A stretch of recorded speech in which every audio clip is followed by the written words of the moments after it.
Hi, everyone. Thank you for joining us for this month's Pride Table Talks. I'm sure that folks will continue to join us in the next few minutes. We're glad that you're here. Pride Table Talks is a monthly conversation with our typically older lesbian women in our community in an effort to share our stories as well as record those stories. This Pride Table Talks is a partnership between Pride Northwest, GLAPN, formerly known as the Gay and Lesbian Archives of the Pacific Northwest, Zami Nobla, Portland chapter, and SAGE, which is part of Friendly House serving our LGBTQ plus seniors. This month is a little bit different. Typically, it's myself and our guest having a conversation. This month, Margaret Ann Jones, who is the Pride Table Talks was her idea in the beginning, and an amazing idea. And Margaret Ann is joining us today to have a conversation with Rabbi Debra Kolodny, who is leaving Portland, and which is part of the reason that we're having this conversation today. And welcome, Rabbi Kolodny. Thanks for joining us, Margaret Ann. And we will get started. Thanks for having me. Sure. As folks who are who've been joining us for over the last few minutes have probably figured out, you are preparing to leave Portland, which is kind of where the urgency of this conversation, if that's the right word, came from. Margaret Ann was actually going to be our guest this month, so she's going to come join us and be on the other side of this next month. Margaret Ann, do you want to give us a little bit about why you invited Rabbi Kolodny and why you thought it was so important for us to have this conversation today? Sure. Hi, everybody. When I found out that the rabbi was leaving this, I just knew that it was important to have her come and join us and to hopefully leave a blessing for us. She's going to be missed. When I went to Google the rabbi, I was amazed about all the things that they had come up with and done and negotiated and advocated. So I definitely wanted to have her with us. So I'm thankful that she could make time for us, that they could make time for us. I'm learning, Rabbi. Thanks, Margaret Ann. Well, let's kick it off sort of in the way that we almost always start these conversations with, to the extent that you're comfortable, could you, Rabbi Kolodny, can you maybe share a little bit about your coming out journey and what that has been and all of that, which could be its own program for all of us, I think, but maybe let's start there. I don't even know where to start.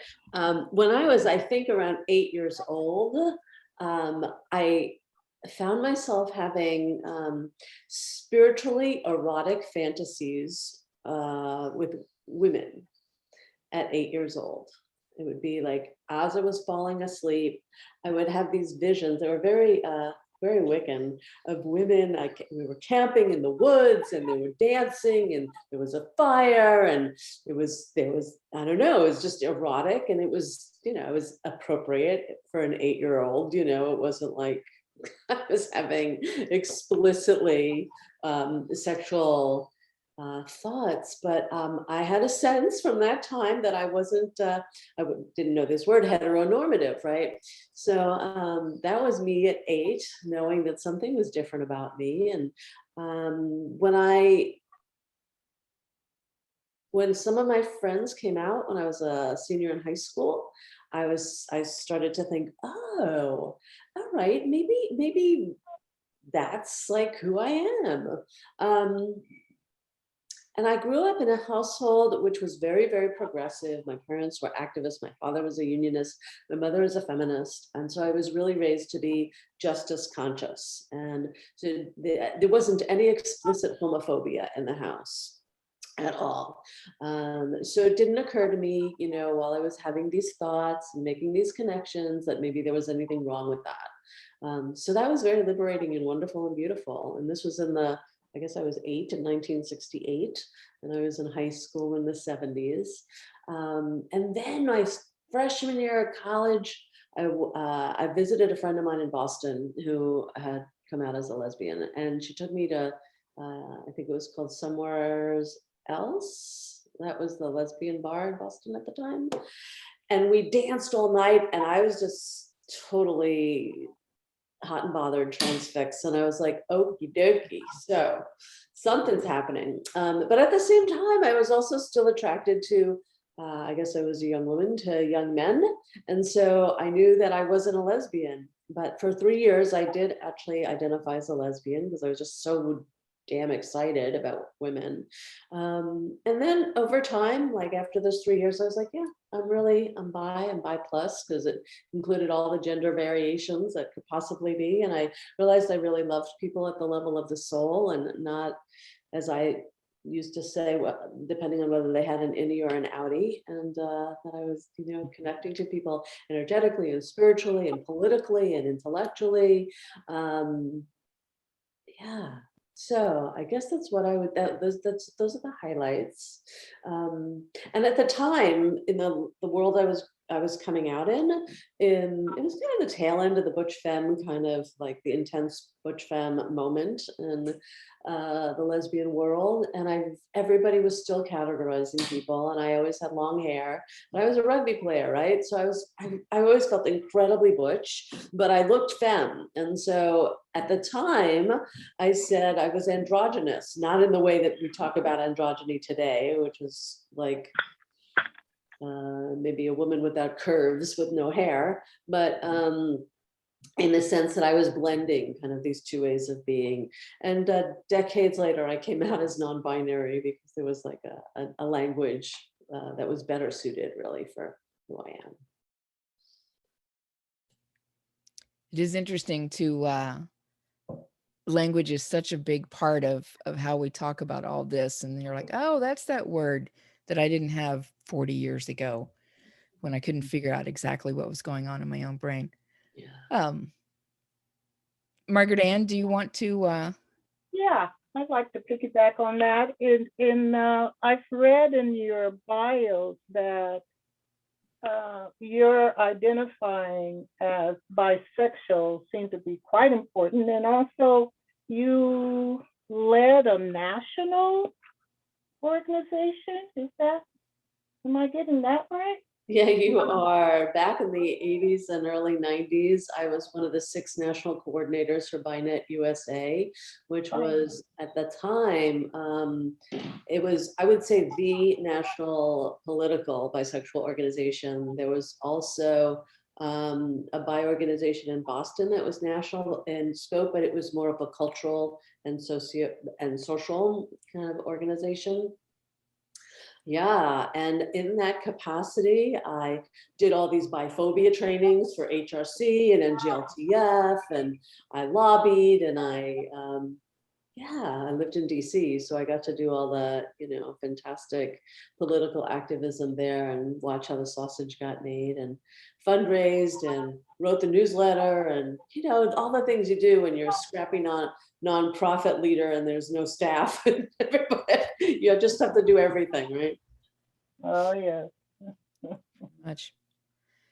What, and you sort of maybe touched on this in the beginning, how did your path to social justice advocate, I tend to think warrior actually, kind of begin? Where does your inspiration come from? Yeah. I feel like it was just in the water when I was growing up that there was an imperative. Like if I was going to be a breathing person, then I had to show up in the streets when there was a rally or a march. And I had to write letters, to elected officials. My mother was always writing letters about something. She'd be pissed on. She was always viscerally pissed. She'd be like, I'm writing a letter. And then if I ever said, I'm pissed off, she said, are you writing a letter?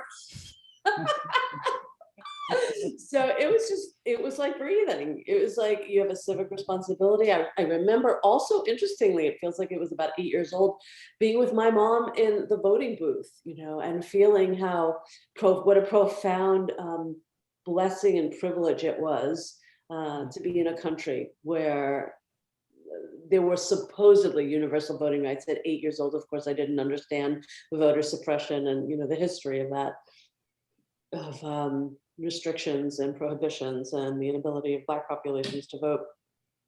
But yeah, so I grew up just, if you're going to breathe, you're going to be a civic citizen, and if something's wrong, you're going to work to make it right. My mother was a League of Women Voters, a feminist. So if anyone remembers those days, I mean, the League of Women Voters is still around. So I guess it's kind of middle of the road feminism, right? Not radical left or anything. But I was growing up at a time when Gloria Steinem was, doing her thing. And then when I went to law school, Kitty McKinnon and Andrea Dworkin, like really radical left stuff around rape culture. And yeah, so I was in the stew of the early second wave of feminism. I guess that's how it's referred. Oh, and when I was everything was when I was 8 years old. This is really interesting. When I was 8 in 1968, it was the first march for women's rights in the second wave of feminism, right? And I was there with my family. The whole family went, right? And I remember it was I was so adorable. I wasn't wearing a bra. Of course I wasn't wearing a bra. I was 8 years old and I was like, I am liberated. I don't have a bra on. Oh my God. Those were the days. And I remember that as we're marching, there was some jerk on the sidelines screaming these horrible curses at us, just like now, like the haters are there. There's always been haters, and he's screaming and screaming these horrible curses. I don't even know. And my mother screams back at him and she says, "There's children here, you shut up." Oh my gosh. Oh my goodness. We probably should have started here. Where are you from? Yeah, I'm from New York, which is why going to that march was an easy thing to do, because we lived in Far Rockaway, which is the beach, urban beach, not like California beach. And so we would just have to hop on the A train and to get into Manhattan. And I would also add that as much as activism and politics and justice was part of the container of my growing up, music was as well. My dad was a professional jazz musician and music educator. And my brother grew up to be a professional jazz musician. So me becoming a lawyer and then a rabbi, I'm a fruit that fell far from the tree, except I'm a vocalist. So I haven't totally left it out. The reason I ask is because you're describing the environment in which you grew up, and we're not that far. I was born in 66. We're not that far apart. But I was born in Dallas, Texas. So I'm from the South, and how different. There weren't marches in the streets. There weren't, at least not in my experience, right? There weren't, there was not, the activism thing was not actually even a word in my vocabulary until I really moved away from Texas. So it's just, it's a reminder to me of how, we wonder why things are different in different parts of the country. And the culture is that significantly, women didn't step out in front down South. My mom was a strong single mother, but she was a very quiet, strong single mother, and I have definitely inherited a chunk of that until I moved here. So I think that's that's just what dawned on me when you were describing. It's like, that is not where I grew up. I mean, you know, Stonewall was in New York, Mhm. but I have to say at 9 years old, I was not attuned to the Stonewall riots. I only learned of them when I was a bit older. My parents did not take me down there. Shocking, I know. But yeah, they weren't, you know, they weren't quite ready for that one. So Margaret Ann mentioned this earlier, and we talked for just a minute. What talked about identifying as bi? What is it that is so important about being visible in that identity for you? This is a big topic in the community because it's so easy for, we still end up in this binary sort of place most of the time.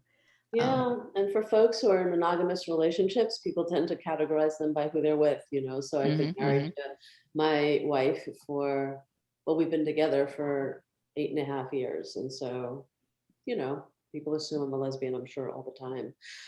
But it's always been important to me to be out because it's a core part of my identity that my attractions do transcend the physical container, which isn't to say that I am immune to the allures of the physical body. It's just that lots of different kinds of bodies are attractive, right, and appealing and sexy and alluring. So when I was coming out, the amount of biphobia in the lesbian and gay community was off the charts. I remember when I first came out, when I was, after having been identified as a lesbian for 3 years, so I was in my very early 20s, an older lesbian said to me, well, bisexuals don't exist. So you're either gonna realize you're really a lesbian or, you know, I don't know, maybe you'll kill yourself. And it was just totally matter of fact, just absolute denial of my reality and identity. Not only that, but the stakes were very high. I would either come to my senses and realize I was a lesbian or I'd kill myself. More subtly in my circle of friends, lesbian friends, when I would bring up, when they were during this period when I was seeing a man, if I brought his name up, it's like many people experience when queer people experience when they go home and they bring up the name of their, let's say, the same gender partner, and silence. You know, so there isn't an attack or rejection, there's just silence. And I would experience that amongst my family, so my friendship family. So it's always been critical for me to be out and visible, so that back then, folks wouldn't be in this place where they would say it doesn't exist.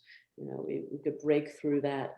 And even now, people still say things like that, ridiculous things like that. I mean, I came out in 1980 as bisexual, so it's a really long time ago, 40 years ago, 41 years ago, and it's still the same bullshit. The same bullshit.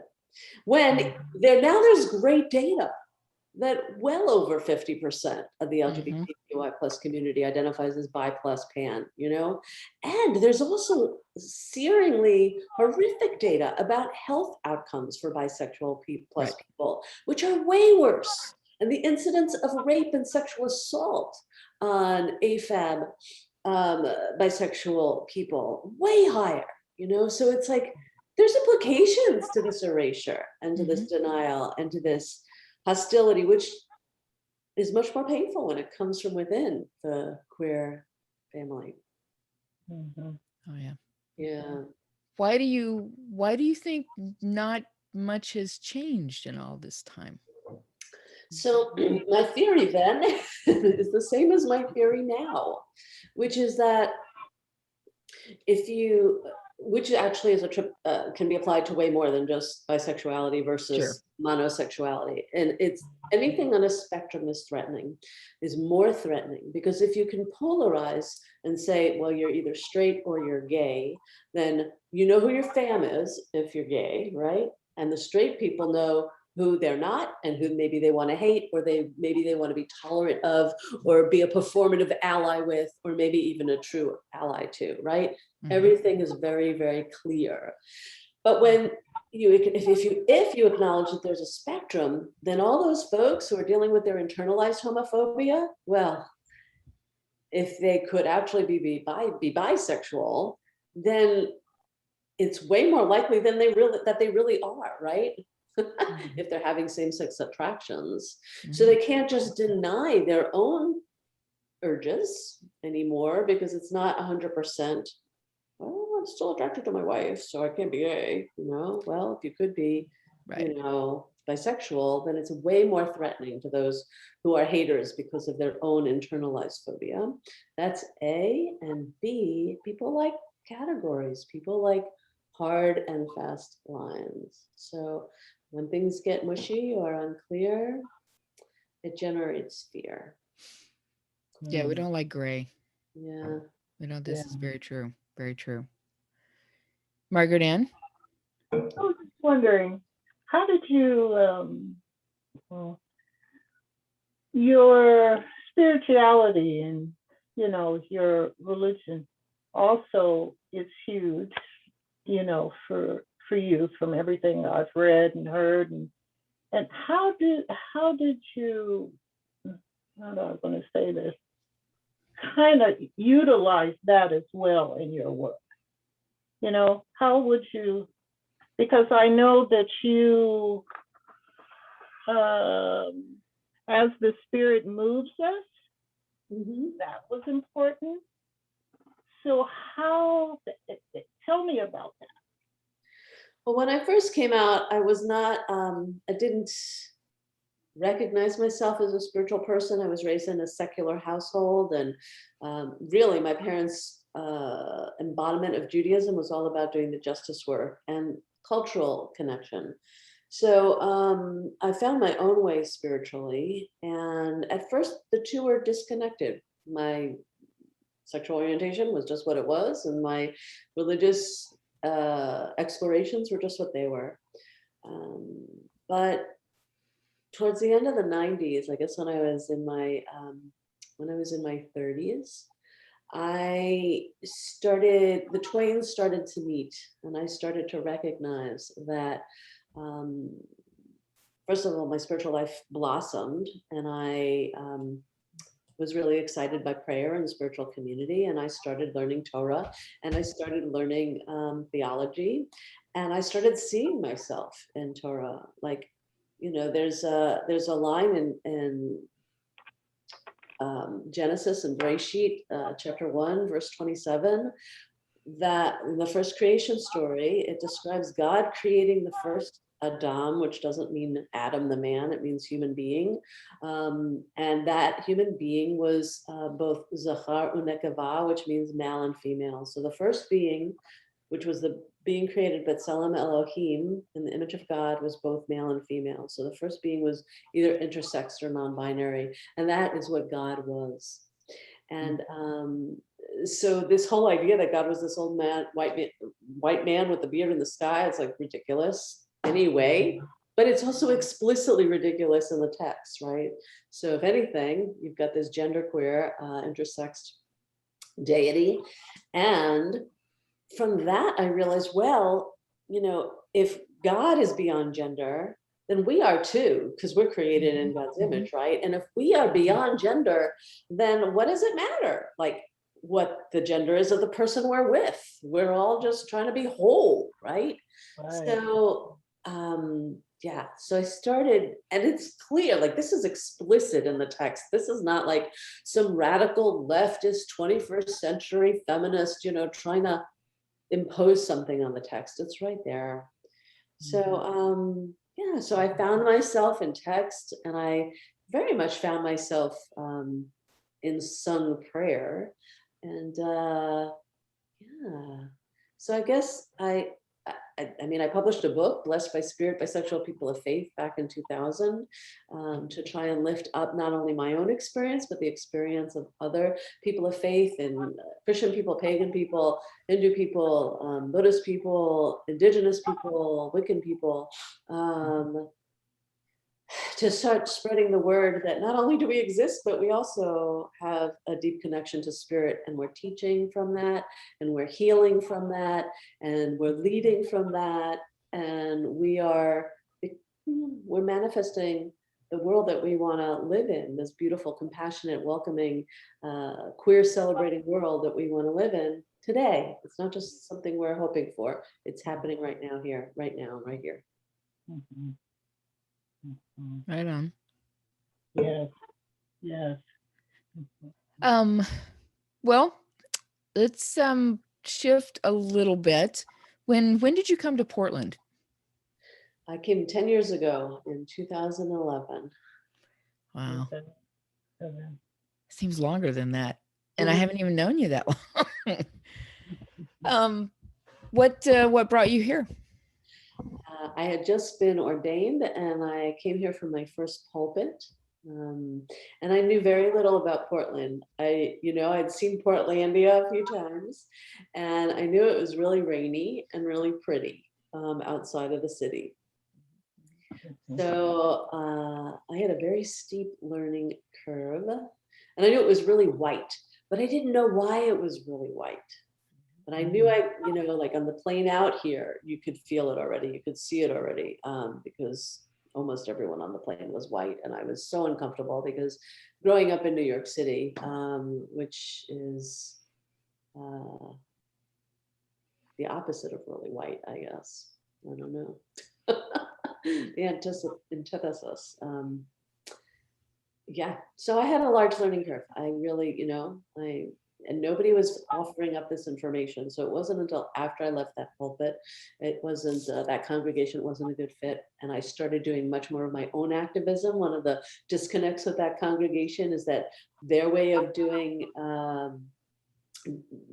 social justice work was to have speakers come and get a lot of education. And my way of doing justice work is like getting in the streets and testifying to city council and testifying to the state legislature and having a concrete operational goal and tactics to achieve that goal. Yeah. So I wanted to be free to do that. And once I did start getting engaged in justice work, I was like, oh my gosh, the founding as a white state and the Lash laws and this being in the Constitution until past the year 2000. And just horrific history. Mm-hmm. Yeah, I moved here in 97 and I didn't know much about the place either, other than it was beautiful. I had friends who were moving here, and so I just decided to tag along. And that Bigfoot lived up here someplace, and that's all I knew about Oregon. And I was also struck by, it took me a minute though, because I didn't right off the bat realize this is a really white place. But it dawned on me after I'd been here for a while and I was able to put a name to it. Like, what is it that is so different here? And then I figured it out. So that is a big, when you're not from here and you're from a really diverse place, you can't not, once you see it, you can't not see it anymore. Yeah. It's like front and center all the time.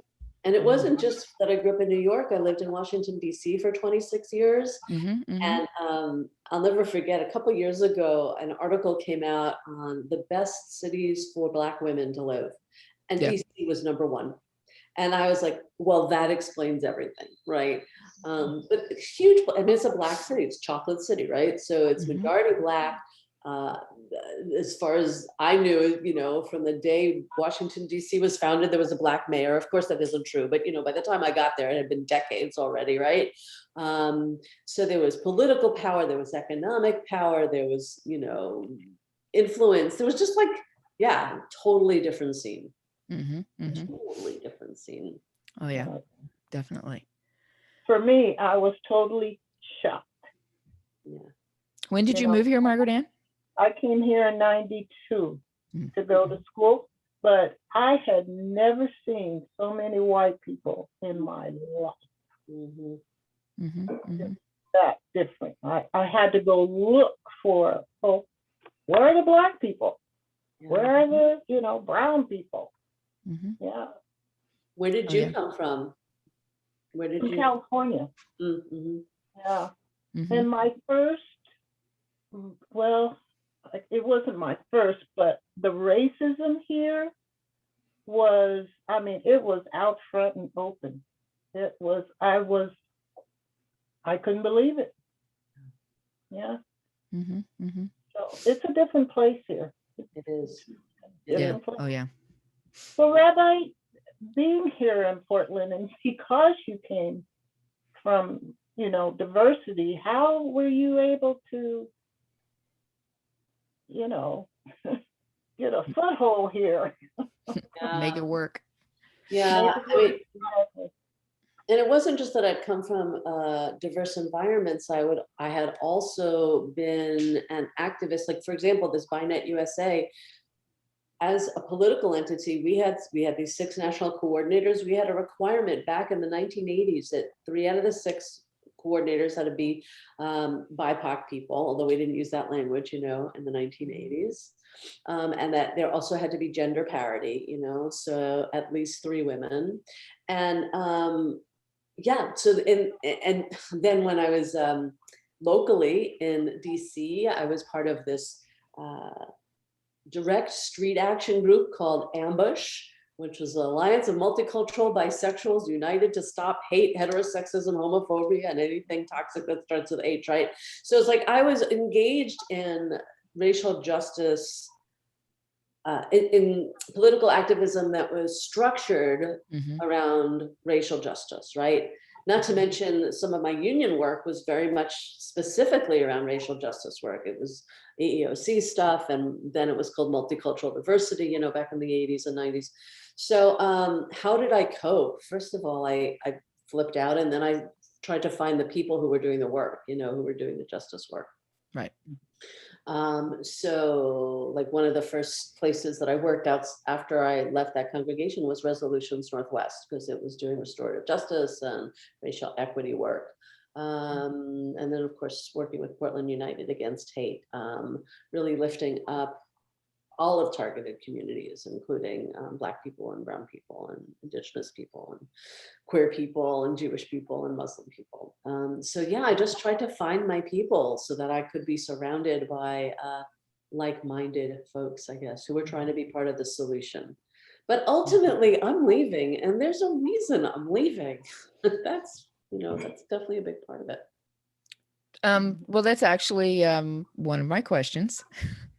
Is what, well, it's sort of a combination. I would like, you know, what has your time in Portland meant to you? What's most important about the time you've spent here? And why are you leaving at this time? Yeah. There's so many tremendous humans here. And so very much I'm taking my friendships and my relationships with me, and it's my best, yeah, some of the things I feel best about are my friendships. And I met my wife here, so that's a blessing. It is a beautiful place, and so I've had many beautiful experiences that I will take with me. And but I also have to say, I will take a lot of frustration around the political work that's happening here. I think there's this veneer of progressivity, which is just that, it's just a veneer. And I mean, I frequently say, I'm tired of living in the crosshairs between the armed white nationalists and the fascist police.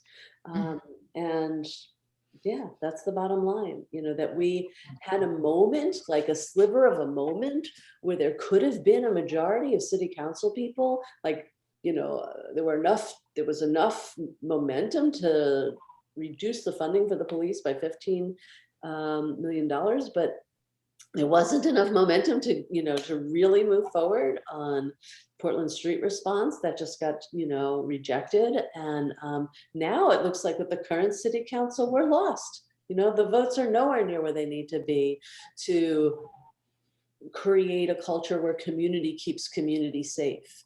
And where therefore Black and brown and Indigenous people and queer people really are safe. So unfortunately, I'll take away a lot of frustration, you know, politically, despite the wonderful people who are very, very sophisticated politically. This is who's elected, right? So the folks who have the power. And so there's still plenty of people who are not aligned with what real progressivity is, you know. And you look at the Bay Area, Oakland and Berkeley and San Francisco, and you look at Minneapolis and you look at Seattle, there are cities that I would say are really progressive, large cities. And where I'm going in Western Mass, Amherst and Northampton, very much smaller, but seriously progressive as well.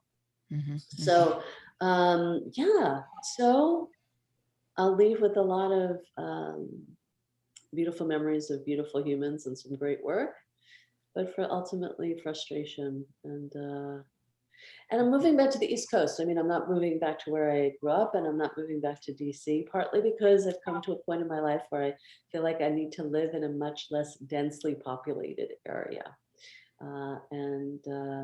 Yeah. And feeling safe for me, part of feeling safe for me is being in a less populated area, not in a city anymore. Yeah, my wife and I are having those conversations, actually. There is something that starts to happen when you're in a large place, and that's, especially if you're not among the most safe of the people who live in that place. You're just, Yeah. The environment is just different. Yeah. Definitely. And I will say, even though there's a decent sized Jewish community here, there's a level of anti-Semitism that most people are just not tuned into. And it's, I mean, from swastikas to, you know, I mean, in Southern Oregon, it's way worse.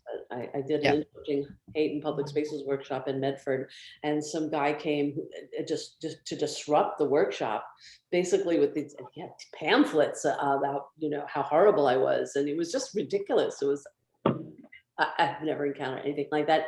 But it's not just the extreme. I mean, Ted Wheeler had a meeting for all of the organizations who were doing anti-hate work on Rosh Hashanah. And I was directing Portland United Against Hate at that time. So it was one of there aren't very many anti-hate groups in Portland, right?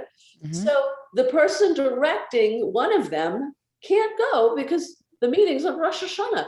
And I told his office like 3 times, this is Rosh Hashanah. Is there any way you can move this meeting? Look, there is no way in New York or Washington, D.C. or LA or Chicago or Amherst and Northampton. There's like no way that would happen. Mm-hmm. Yeah.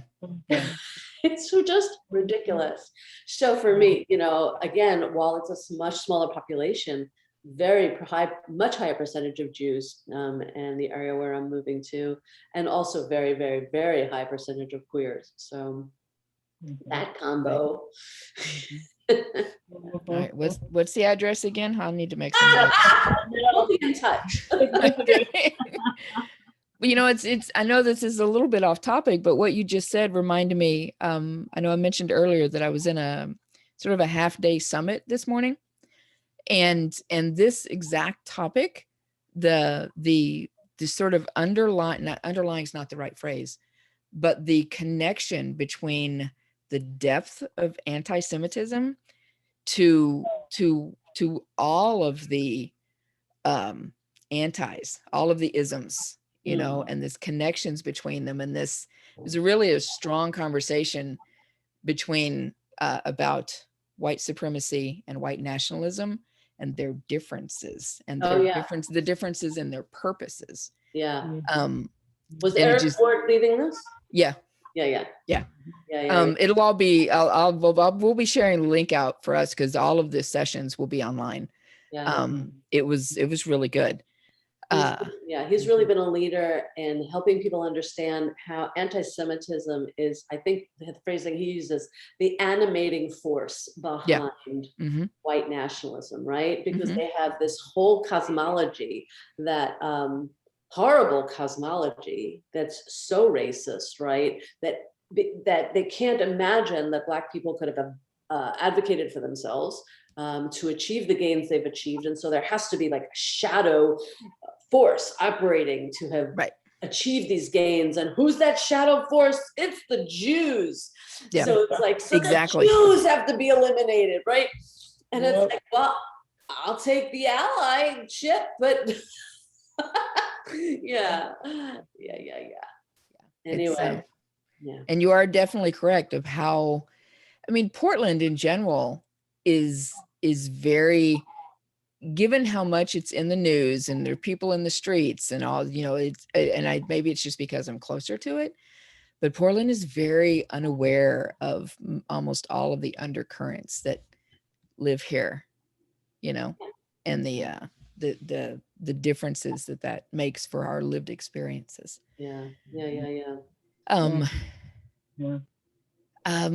Margaret Ann, do you have anything before we go to sort of forward looking? No, let's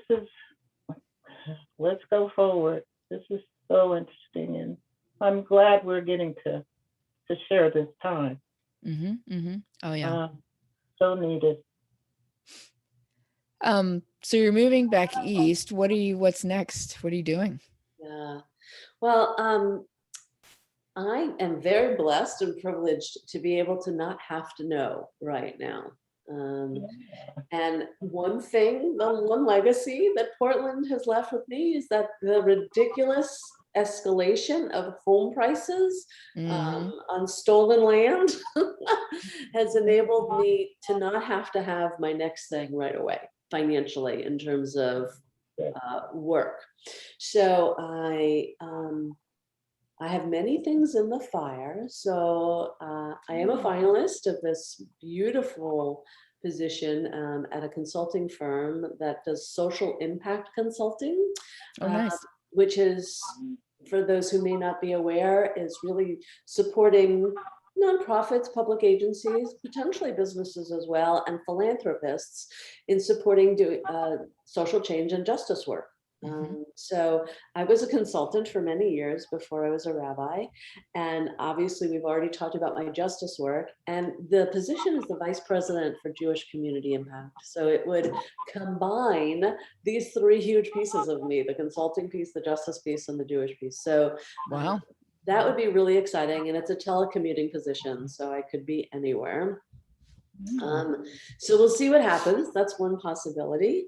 In addition, if that doesn't happen, I've been in touch. I'm friends with 8 of the rabbis in Western Mass, and one of them is directing the portion of the Jewish Foundation that funds Western Mass. So I've already spoken to my friend about like where the gaps are in Jewish community work. And where my particular gifts might be a good fit with the gaps. And amazingly enough, so I say, so tell me about the Jewish justice work happening in Western Mass. And Joni says, well, this congregation is this one program, and this congregation is this one program. And I said, so I don't know, nationwide, fewer than 50% of Jews are affiliated. So what's the percentage in Western Mass? And she's like, oh, way less than 50%. So I said, so basically, if you're not in a congregation, there's no justice work you can connect with as a Jew. And she's like, exactly. I said, okay, this is a good niche for me. So like, there's nothing Western Mass wide, Jewish community wide justice work. And she's like, no. I'm like, all right, then. There is now. There will be. And, but you don't walk into a situation, into a new place, just become a leader, right? So, oh yeah. So I'll take whatever time to connect with, build relationships, and really figure out what the right work is. But my passion right now is to follow the lead of Black and Indigenous people and kind of get the Jewish community to support reparations. That's the topic, and those are the communities. And what I see the role for Jews to play is just like follow their lead, and yeah. So that's what I'd love to, that's what I'm passionate about right now. Right on. Nice. Well, Margaret Ann, what do you have before we let me check my notes. We're definitely gonna have some time for questions. So folks in the audience, if you're holding questions or thinking about things you'd like a little bit more information on, be sure and share them in the Q&A, and we can bring them in. Sounds good. when I was Googling the rabbi, I came across where they were a part of United Against Hate, Black Lives Matter. You also did work with the Poor People's Campaign. I mean, you have just done Islamic phobia. Just you negotiated with the National Treasury Department on sexual orientation and HIV status. I mean, my goodness. Not everybody sleeps, Margaret Ann. Right. I don't think she does, but I don't think they do. But what did you, in terms of, because I'm a proud Black woman, what were some of the things that you came away with in terms of, how did you deal with the hate, or how did you deal with, knowing kind of the systemic racism that's a part of this land, unfortunately. How were you trying to address that, or help? So I'll just pick a few highlights, I guess. And one was that back in 2015, which was maybe a couple years after Black Lives Matter really hit their stride, founded and hit their stride, I organized a conference for queer clergy around the country to educate themselves about the Black Lives Matter movement and identify and start doing strategic planning for them when they went back home as to how they were going to support the Black Lives Matter movement. Because I felt that as a queer clergy person, we bring so much expertise on how to help shift the cultural message against hate and in favor of welcome and celebration of people who are different, right? And so I felt like we had lived experience, where we could be really effective allies. And we also had a lot of experience doing legislative campaigns, right? In terms of same-sex marriage or other ballot initiatives, queers in the military, whatever it was. We had policy expertise, and we had theological expertise, and we had organizing expertise, right? And we should be able to use all of that in service of the Black Lives Matter movement. So that was one thing I did, because how do I deal is I act, right? So my mother taught me, write a letter, get in the streets. And then as I got older, I got a little bit more sophisticated, and I learned that there were a lot more strategies, right? So I act myself, and I organize others to act. And what we did was we brought in local activists, because we have the conference here. So we brought in Teresa Rayford and Layla Haley, and got educated on kind of what is Black Lives Matter doing. And then asked them, what do you want from faith leaders? What can faith communities do to support your movement?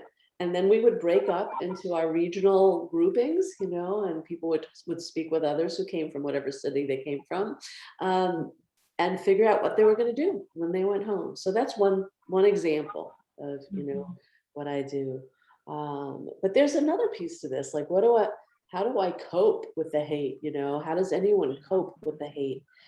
And I don't have a great answer. I mean, prayer helps, and having friends who are aligned and who are doing the work together, who can be a resource when my heart is broken, help me pick the pieces up, right? And sometimes I fail. Sometimes I go into despair for a little bit, because one of the things I've done is founded this congregation, the Unschul, and part of the foundation, not part, a major foundation of the Unschul is that we were going to show up for racial justice and for immigrant rights and for queer rights. And we were not going, and indigenous rights, we were not going to have this vague idea that justice was important. We were going to show up with our bodies. Mm-hmm. And so I have a congregation filled with justice activists, right? And so I have to, every week I have to offer forth teachings that are inspiring and that are uplifting and that are, we can do this, and, and that also create space for grieving when horrible things happen, like the death of George Floyd. So, so I'm constantly giving, right, to my congregants, and sometimes my well does run dry. Mm-hmm. So I do the best I can, I guess is what I'd say. Mm-hmm.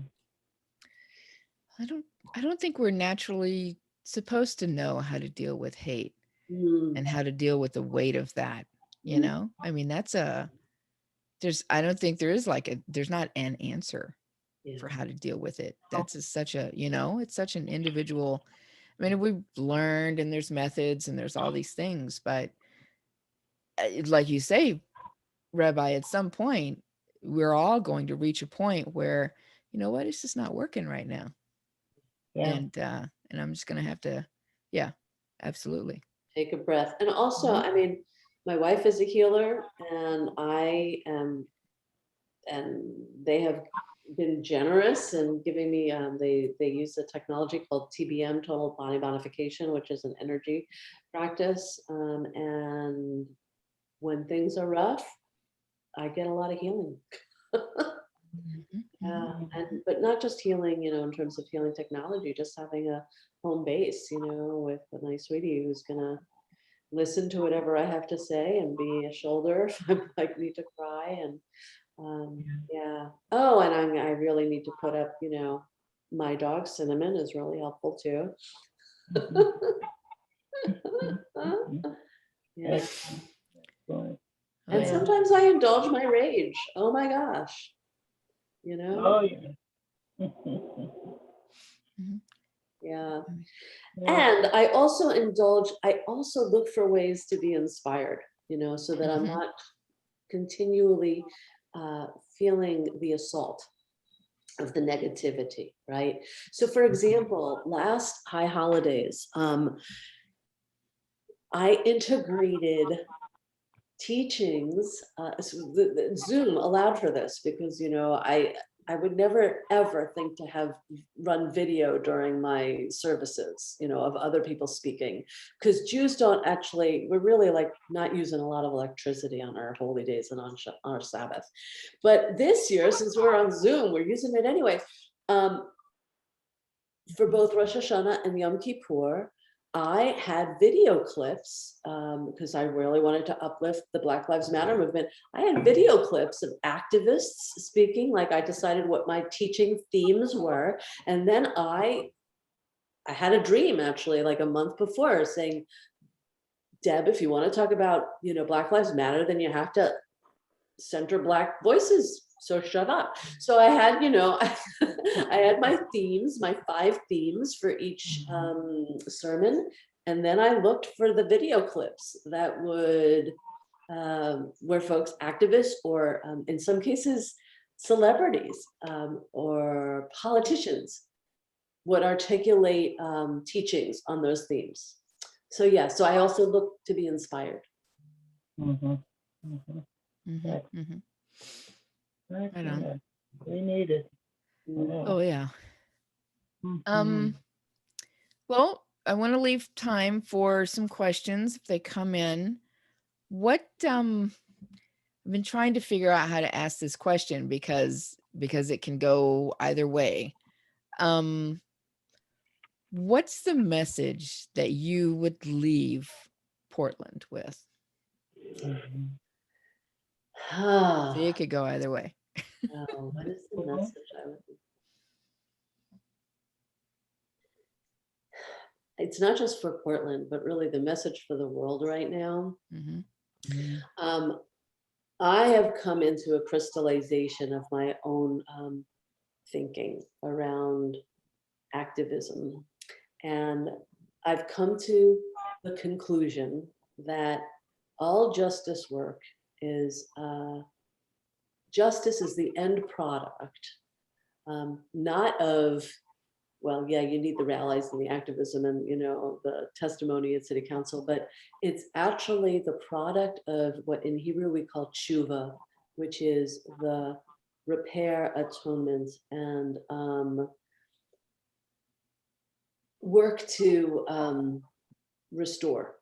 Yeah. Mhm. So that's the work of the high holidays, tshuva. The word actually means return, right? And what are we returning to? We're returning to wholeness. So how does tshuva lead us to tzedek, or justice? Well, there's 4 parts to tshuva. One is you recognize that there's been a harm and you apologize. And the second is you repair that harm, reparations. You know, it could be financial repair, it could be emotional repair, it could be reputation repair, whatever, right? The third thing is you put systems and structures in place so that you don't create the harm again. And the fourth is you create accountability systems so that when you mess up, which you will, there's an accountability mechanism to bring you back into alignment or compliance with these new structures and systems that prevent harm, right? That's what tshuva is. Look at it in terms of the climate. We've created harm, right? We need to acknowledge it. We need to repair the harm we've done, and then we need to create the systems and structures so that we stop destroying, you know, the ozone layer, and we stop destroying the water. We stop destroying the forests, right? And we stop burning the forests, right? Look at racism. So we've had incredible harms, right? And where as time goes on, we become more and more and more and more aware of all the harms and all the ongoing harms, right? So we need to not only acknowledge what has happened in the past, but we need to give reparations, and we need to change systems and structures so that there is an ongoing harm. Maybe it's about microaggressions, maybe it's about employment opportunities, maybe it's about inherited wealth that's been stopped because people couldn't buy homes and there was discrimination. Maybe it's about voter suppression. All of these harms, all of these systems and structures need to be revamped, and then we need to be accountable, right? Whatever the justices we're seeking, climate justice, racial justice, immigrant justice, gender justice, queer justice, it all starts with acknowledging what the harm is, repairing it, making sure we stop continuing it, and accountability. So I guess I would leave Portland with that message, that I think it would be wonderful to reframe our justice work so that we focus on repairing harm and we get over any like shame or blame. We just do the work of repairing harm, right? Yeah, and stop with the shame and blame. And also recognize that we are all traumatized. We are all broken in some way. Racism breaks white people, not in the same way it breaks black people. Anti-Semitism breaks Christian people, not in the same way it breaks, you know, Jewish people. And just like get on the same ship together, right? And if we do that, healing has to be at the center of this work. Healing. This is a healing project. Yeah. Exactly. I think for me, equity plays. I'm hearing more and more about equity and hearing more and more about there's supposedly this big awakening that's hopefully taking place, especially for whites. You know, more and more seem to be understanding or being intentional in getting to know, you know, the harms, as you said. But there's also this other piece in that the powerful don't want to give up power. That is so true. And I just have to say, you know, this is also applicable not just to Portland, but to the whole world. If we can't redistribute wealth in this city, in this country, in this world, we're not going to achieve justice, right? Sure.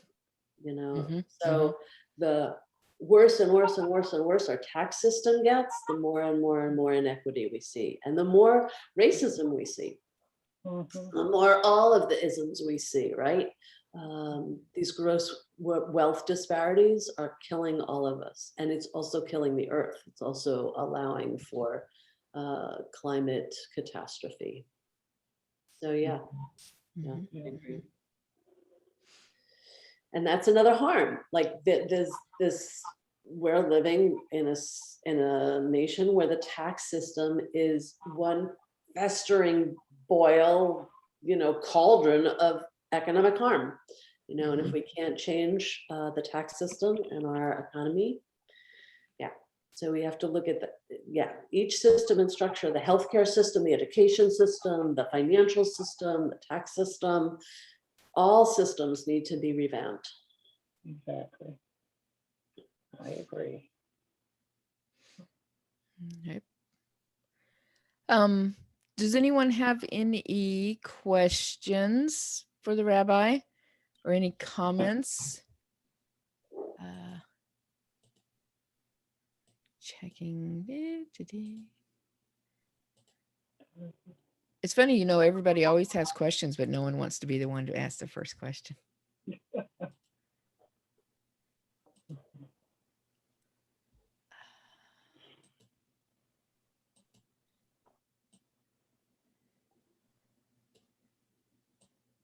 I see this is a quiet crowd.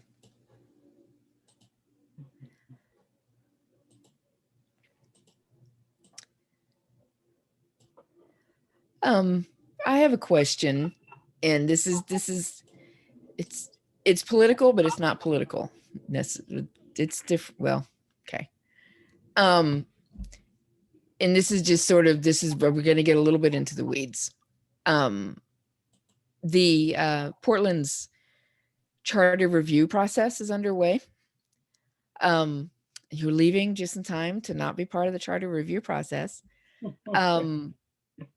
What if you were going to give a message to those folks, who in all transparency, I am one of,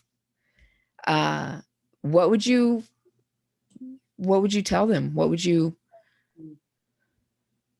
You've almost all of, I would think all, actually, virtually all of the work that you've done in Portland has intersected with how the city functions, with our systems here. And so if you're talking to a group of people who have hopefully the opportunity to affect those systems, what would you have them look at? Yeah.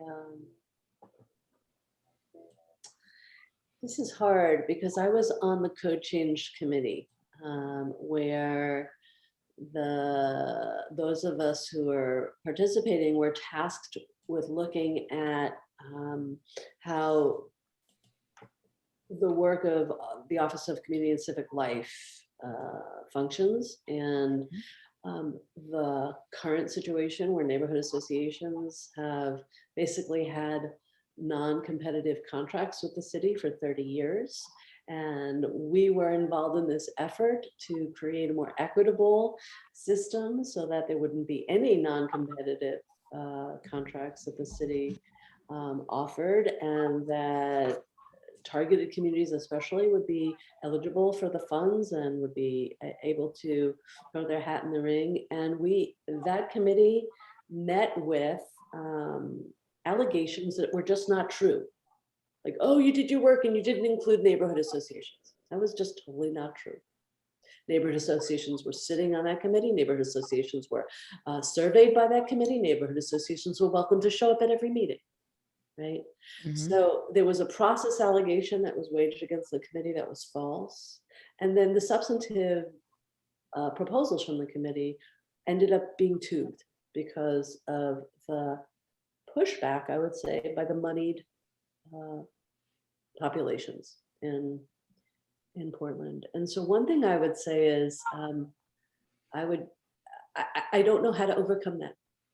I don't know how to overcome that, but to be aware that there's a history in Portland of those who want to make change being blocked by heavily moneyed interests.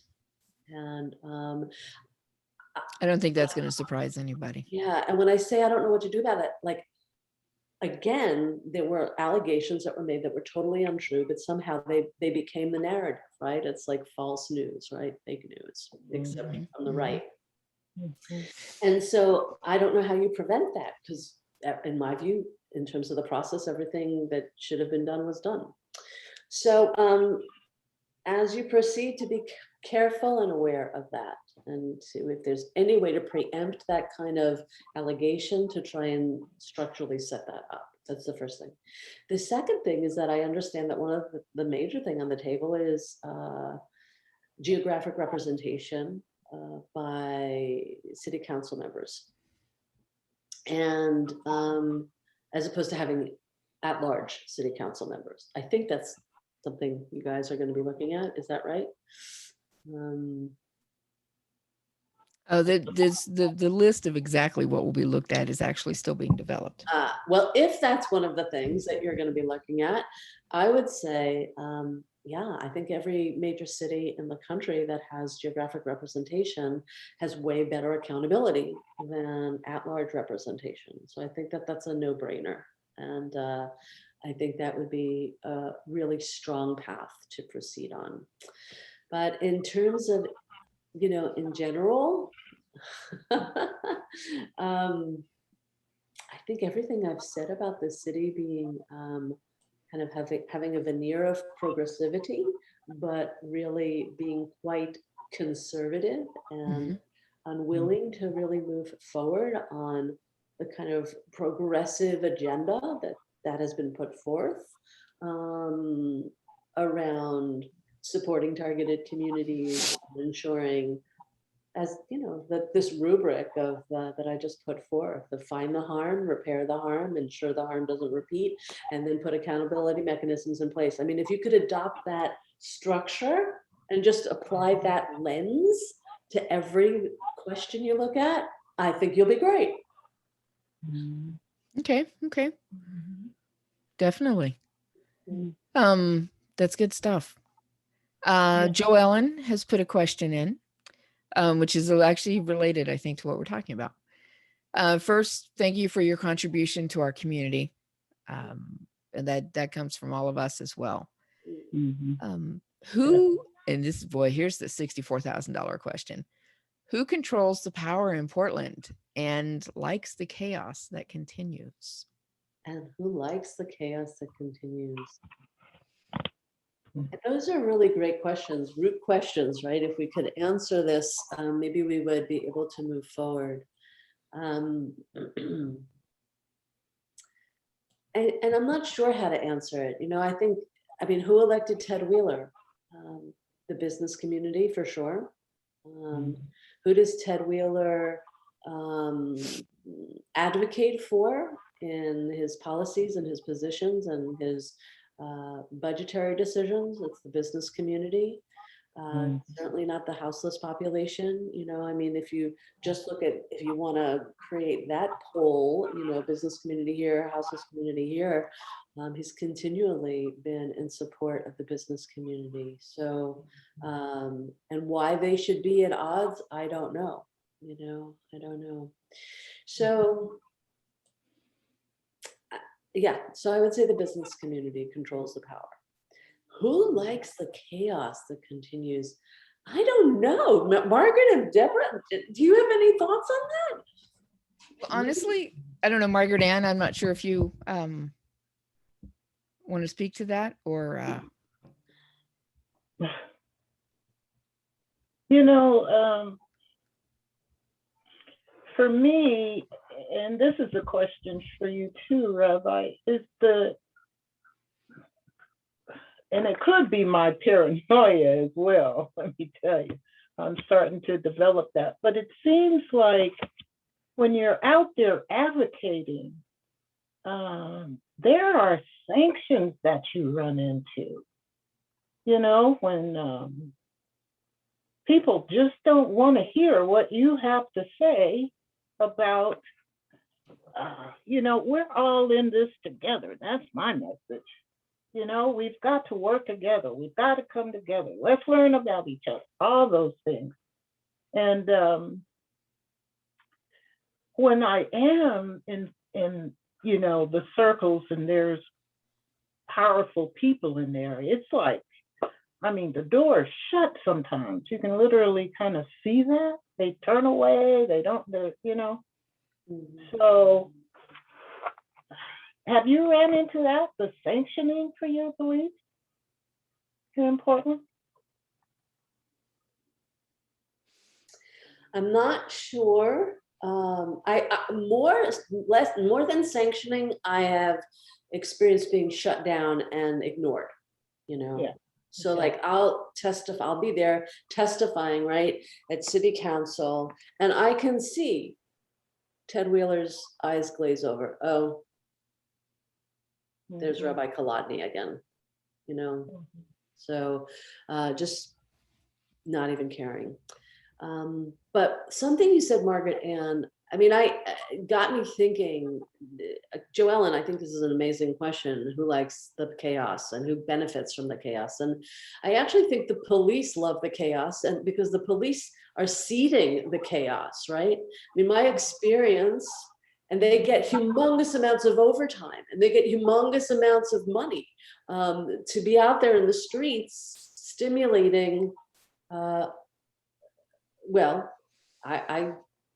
I say that they are rioting, not that the police, not the people who are doing, the protesting.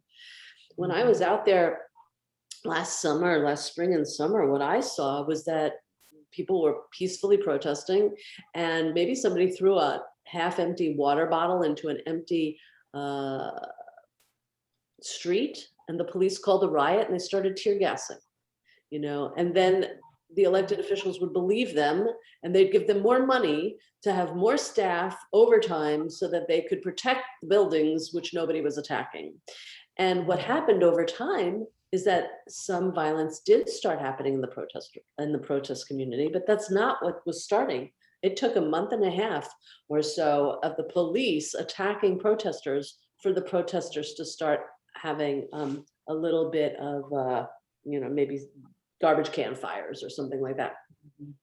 And there's great data, 50 years of data that says that when the police don't use verbal de-escalation, when they use munitions, that protesters escalate their violence. So in terms of that chaos, I think that's all on the police.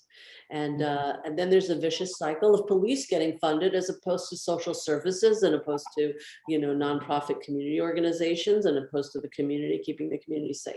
So in that, so that's what I have to say about that realm of chaos. But Joellen, if you had other thoughts about what you meant about that word chaos, maybe I could, be stimulated in thinking about this more deeply.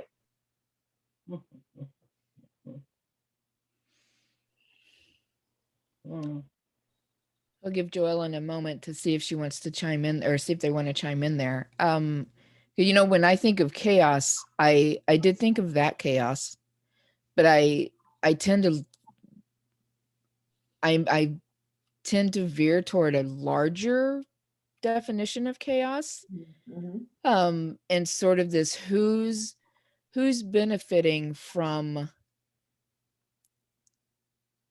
the destabilization of not that a lot of our safety nets were stable to begin with, but the further destabilization of our safety nets, the destabilization of our relationships with each other. This was something that they talked about this morning, because Eric was he spoke very specifically to what they're witnessing across the country in the destabilization and separating of long time relationships born out of the civil rights movement of the 50s, 60s that are now starting to unravel. And this separation is starting to happen, and there's some pretty significant concern there. So that's what's playing for me, is this larger level of chaos, of systemic chaos. and destabilization as a whole, and the separating of us, basically. Joellen just raised her hand. Carrie Ann, can we unmute Joellen? Mute. Am I unmuted? Yes, ma'am. Yep. You, Deborah, are speaking to the tearing apart of our community, and I think I agree with you that the coalitions that were Portland are no longer to act because they're being torn apart inch by inch. They're siloed. That's what I see happening. They're siloed, and their voices are limited. Yeah. And I agree with Deborah, or with the rabbi, who says the police gain from it, but the police, to me, are full of white nationalists. I mean, that is what I see there. Oh yeah. Oh yeah. And they're holding the power in the community a lot more than I think the business people are, because the business people are failing with all the craziness that's gone on downtown. Yes, that's true. Both based on what you're saying, Joellen, and also what you just said, Deborah. I'm not sure if the same folks who are benefiting are the folks who are creating some of the chaos. I think some of the chaos is happening. I'll go back to what I was saying before about the degree of unhealedness that so many of us are living with. And that unhealedness, that woundedness from all of this harm means that we are easily triggered. And so, you know, for decades, we talked about horizontal hostility, right? Within targeted communities, that we are not experiencing success in our large societal goals. And so we turn on each other because we're frustrated and we're closer to each other in terms of proximity. And we feel like we can impact those who are closer to us in terms of proximity. So, you know, I don't think it's COINTELPRO that we're being infiltrated, you know, by the government. You know, I think that we can be our own worst enemies at times, and the chaos of our separation and our turning on one another comes out of our unhealedness and is supported by the larger system of grotesque inequality. So we don't have the time, the free time, and we don't have the money to take care of our souls and our hearts and our bodies, right? Yeah. So in that way, those in power, those in economic power, those in policy power, that is by design. That part is by design. I agree with you, and I want to honor you for that beautiful transformative definition you gave. Would you give it again so I could pick it up a little bit better? When you talked about that word, was it sham or? Shuva. Shuva. Yeah. I would like you to say that process again. It's very beautiful. Yeah. So, it comes from, the tshuva process comes from, first of all, in the ancient Israelites didn't have a criminal justice system. They just had a restorative justice system, and it was based in tshuva. You created harm, you fix the harm you created, right? Yeah, Didn't go to jail. You just, if you stole something, you returned it. If you broke something, you paid the money for it. If you harmed somebody, you helped heal them, right? And then on top of that, there would be this sacrificial system where you would bring a lamb or a meal offering, and the whole community would have a barbecue, right? And to seal the repair. So that's where the tshuva idea came from. And today we mostly see, we don't have the sacrificial system of, you know, thousands of years old, but at our high holidays once a year in the fall, we really focus in on, in a very deep way, we take a whole month to do an inventory. Where have we caused harm? How can we repair it? how can we put systems in place to not do it again? And how can we hold ourselves accountable? 4 steps. Identify where you've caused harm, repair that harm, put systems and structures in place so you don't repeat the harm, and put systems and structures in place so you are held accountable, right? 4 steps. But it's not just individually. We also look at it collectively. And so I'm suggesting that the whole world needs to do this, not just once a year at the high holidays, but it's a framework that we should use for all kinds of harm. And if we use that framework, the end result will be justice. That's beautiful. And you know what, Deborah, you can put that in the charter. No, city. Rabbi Debra Kolodny Memorial Charter. Yes. I will definitely, I'm definitely going to keep all this in mind for sure. So I just want to note that we are coming to the end of our time. Margaret Ann, do you have any final thoughts or?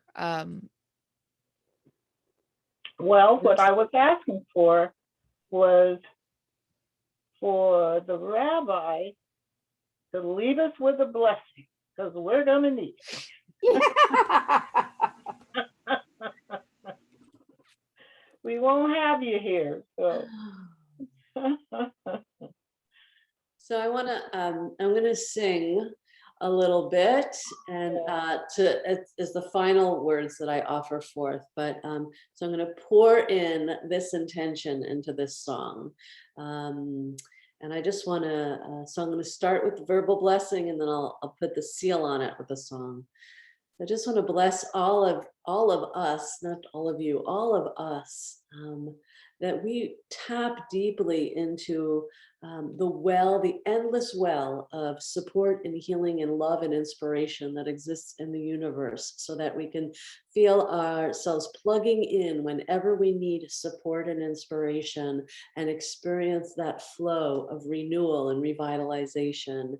And as we do that, we also recognize that one of the highest and holiest ways to be able to cope with that which is hard, that which is difficult, that which is can create despair, one of the best ways is to serve and to give and to love and to engage in mutual aid and mutual support, and get out of ourselves and into relationship, and that we just grow those communities of support and communities of love, so that we're continually experiencing a flow of renewal, and then we continually offer others from that ever bubbling well. And I love this song. It's it comes from the Shaker tradition, I think. And it just says it all. Oh Lord, prepare me to be a sanctuary, pure and holy, tried and true, and with thanksgiving I'll be a living sanctuary for you.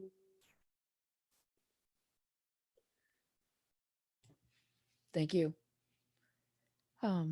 Thank you, Margaret Ann, for inviting Rabbi Kolodny. Thank you, Rabbi, for everything you've done and will do.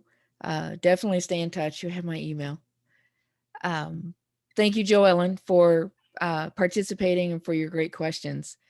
And thank you, everybody else, for attending. And this has been a great program, as Ruth just said.